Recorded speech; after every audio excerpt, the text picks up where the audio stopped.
Hello everyone, I'm Jay from TechForce and welcome to Case Studies again. We have Norsk Hydro today, right? So Norsk Hydro was affected by ransomware in March of this year, so 19th of March this year. So what exactly happened? What was the ransomware and how it happened, right? So the ransomware is called Lockergoga. And it was Lockergoga is a type of malware that doesn't spread itself like NotPetya or WannaCry, which were using exploits in the system or Mimikaz and getting the credentials and then spreading to other systems. But this one doesn't spread. Still, it nuked all the systems across all locations of the company. So how did it do?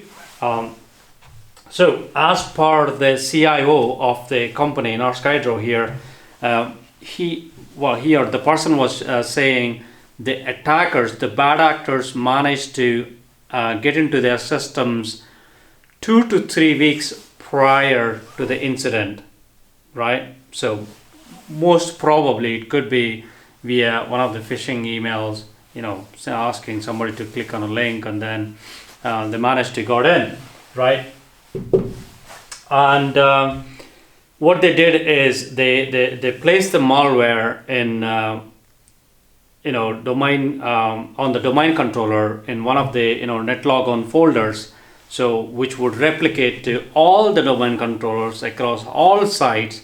And then as soon as the client PCs try to authenticate to the domain controller, and that's it, done. What they see is, after a few minutes, what they see is this message on their screen, the ransomware message, right?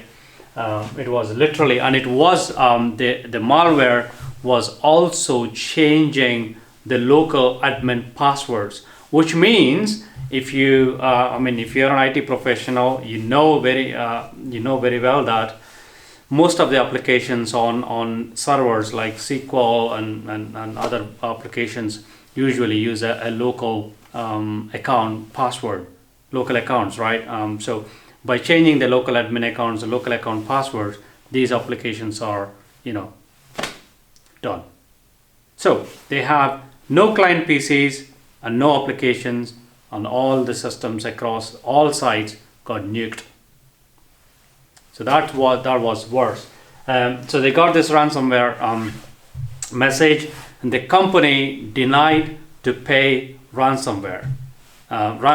So the company denied to pay, and it costed, as of early days of the news was out, it already costed company the more than 45 million UK pounds, right? So, and they're still recovering, I heard. Right. So here, what they have done, one of the really good things is they came out in the open in public, and they started sharing what happened to them, how they are recovering, and they actually made some really good videos of what happened. And usually when a company is breached or attacked, the company shares would go down, but in this case the company share value went up because they were so transparent, and the whole community stood by them as well. All right. So what are some of the lessons to be learned here? The biggest lesson is monitoring. In the past we have said you need to update your systems, keep your systems up to date, which is absolutely necessary.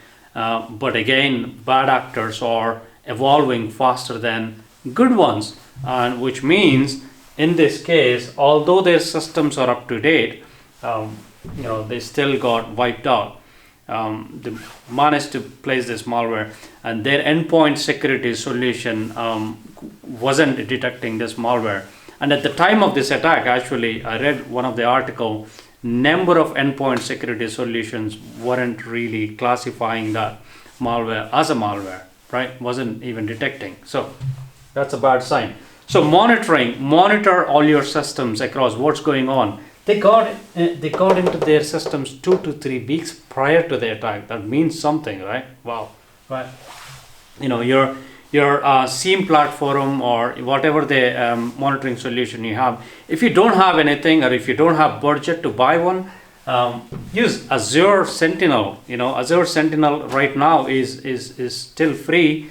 So you know, you can throw that straight out of the box for you know, Mimikaz and things like that.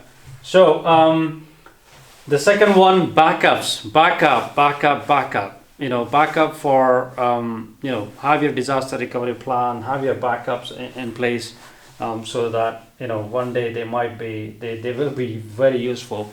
Enable tamper protection on your endpoint security solutions. On many solutions like Sophos or Panda or some other solution, you may have to manually go in and enable from the central console, admin console.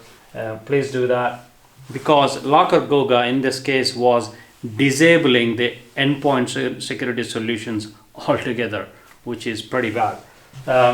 And finally, do not pay ransom. By paying ransom, you are encouraging the crime. Do not pay ransom. There is no reason you should be paying ransom. You should have these things in place, right? I hope that helps.